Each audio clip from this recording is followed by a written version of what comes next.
Kiran Sidhu, President and CEO of Halo Labs, joins us here today. How are you, sir? I'm well. How are you?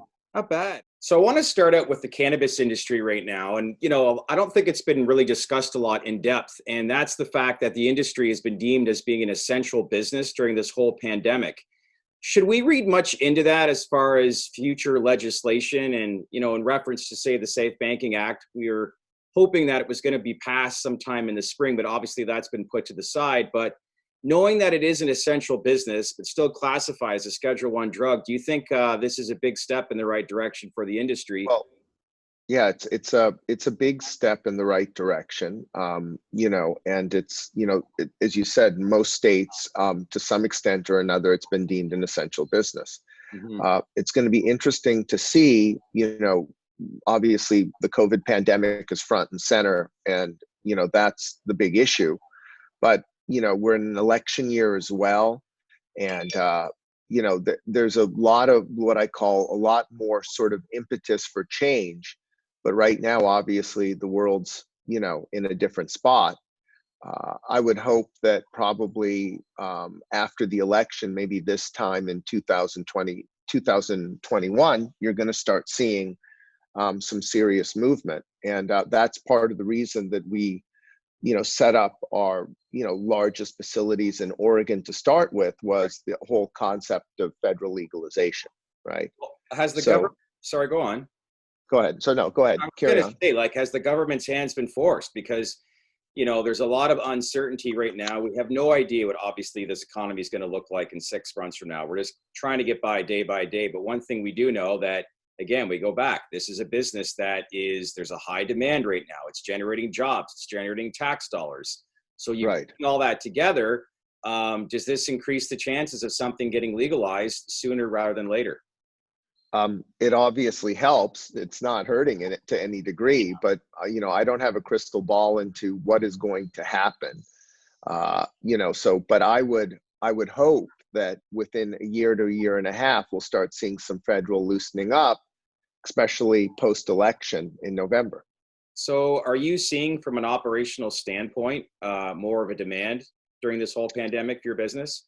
We're seeing, I would say it depends, very state to state. I would say more demand we're seeing in California.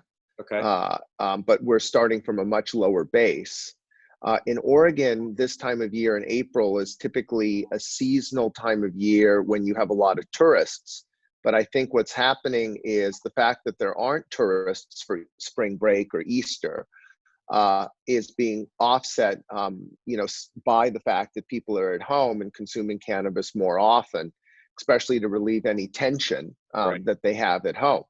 So what I'm sort of feeling, and I haven't looked at April's numbers, is that year over year, you're probably looking at, I think there was a big increase in March. In April, there'll be an increase, but it's not going to be, I think in Oregon, they reported 36% year over year, month over month in March increase. Are you seeing any challenges at all with some of the restrictions that certain governors are applying within states of getting your inventory moved? We're not seeing restrictions on that, but what we're seeing is, supply chain issues. So yesterday, what was an interesting comment that one of our people made, we were shipping some media from the East Coast into California. And my shipping guy advised me that, our head of shipping and who was ordering it was that anything coming into California on FedEx is quarantined for 2 days. Wow. So there are things like, there are these little things like these where you have some supply chain nuances and issues starting to pop up. You just got to stay ahead of it. I mean, you just got to budget more working capital for the fact that you need more supplies because of, in interrupted supply chains as a result of the pandemic. So let's talk a little bit about Halo. You recently announced a proposed partnership with Flower Shop, which obviously one of their investors is G-Eazy. So explain to me how this whole partnership was arranged and how this makes sense for your shareholders. Well, so what's interesting about it is that in California, we've been sort of, we have the Hush Value brand, and we've been looking to see how do we position a high-end brand. And Isaac and Gabe and Gerald, or G-Eazy, We met 9 months ago, and we liked what we saw with the Flower Shop brand. We liked what we saw, in terms of him backing it, which I think initially is critical to the What got your success of the attention? brand. What did you like? Just really easy to deal with, very honest, smart, and intelligent guy. Okay. Who works really, really hard. And just a common sense of trust between the parties. And it took a significant amount of time to nurture that relationship. And now, I'd say we'll start having in the next, I just met with them up in Oakland. And I think Gerald did a Global News Network interview yesterday, regarding the partnership. So now it's just a question of getting, all the Flower Shop stuff together and starting to launch the products.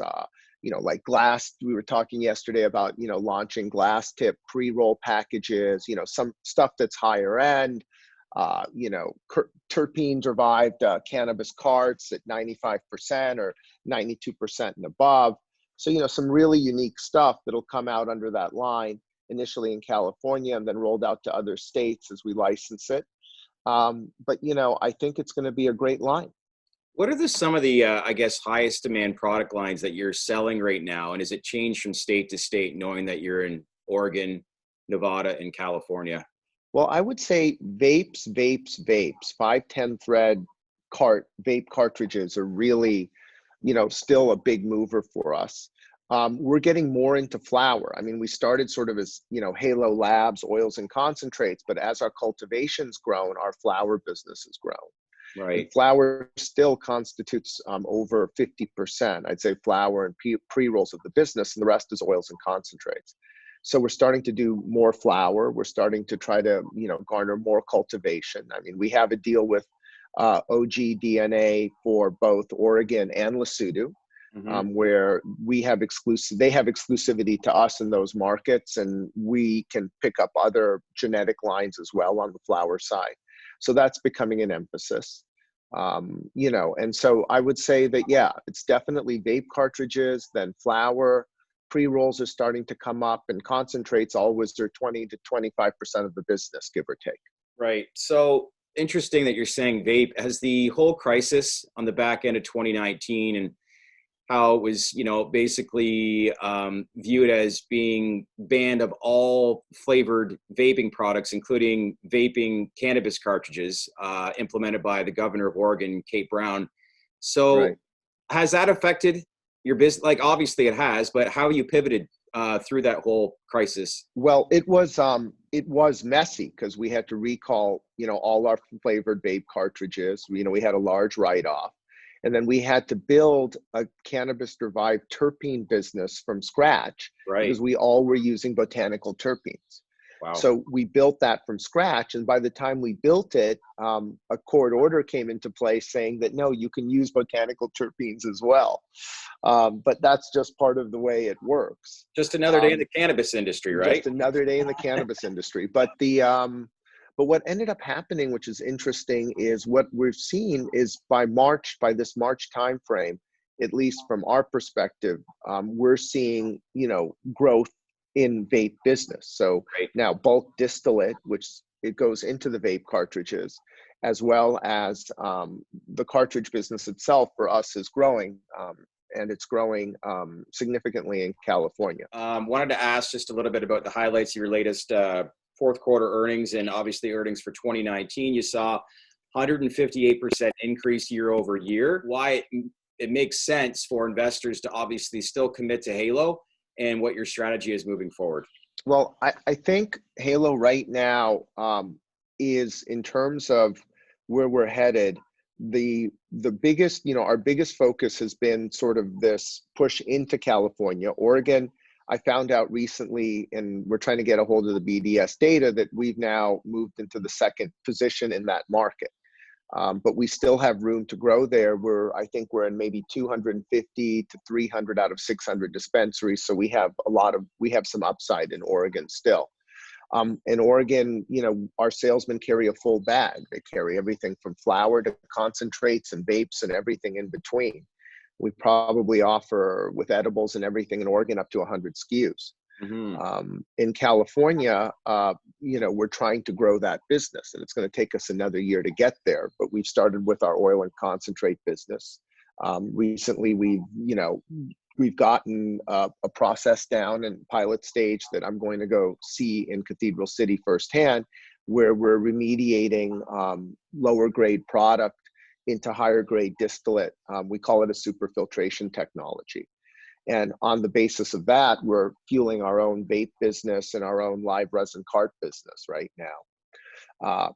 And it's great because we're claiming product that we had written off, and now we're reclaiming it into something, that's worth, let's say we had written it off, and on the market, it's today $5,000 a liter, and maybe our whole cost all in is maybe $4,000 a liter, including taxes.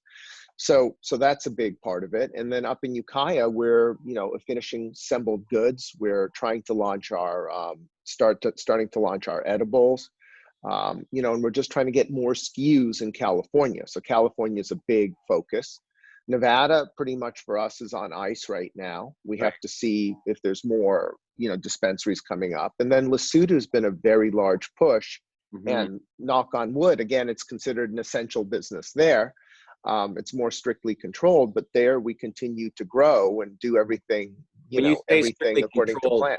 When you say strictly controlled in Lesotho versus the U.S., what are some of the differences you face there compared to? So there, for instance, Federal Express is completely shut down and all mail is shut down. Wow. The central bank is shut down for skeleton crew, so we can't get our formal approval. The last stamp that we need, we haven't been able to get that last stamp because no one's there to give the last stamp. And so, it's the same thing. We have light stuck in customs to put up, additional greenhouses. The shelter in place order is going to be lifted, we believe, I think sometime this week there, which will allow stuff to start to move. But there you have a much more, draconian or very hard shelter in place, similar to what you hear in China, where the police come and check to make sure everyone's permitted on site every day. Interesting. So they've taken it very seriously in that South African region. Interesting. Well, listen, I know you're a busy guy. I appreciate you following up with us and giving us an update on business model. And at the same time, we wish you all the best moving forward. Keep safe and let's keep in touch. All right. Thank you very much. Thanks, Kiran.